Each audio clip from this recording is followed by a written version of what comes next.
Ağam dostlar, bugün sizlerle küçüğe çıkıp küçüğe gezeceğiz. Hoppa, bisikletle gidiyor yoksa ayakla, bence ayakla gidiyor.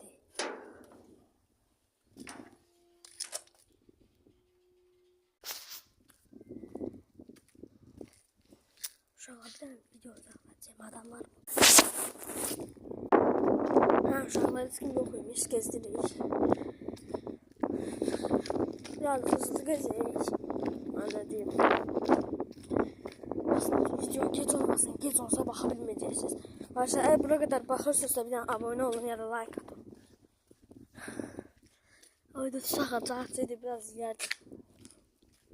Uy, maşın gelir diyesen. Kaç.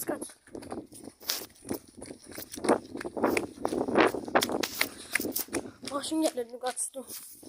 Oradan bir tane gül götürüyor, hala gidiş. Oh, sağ olun uşaqlar.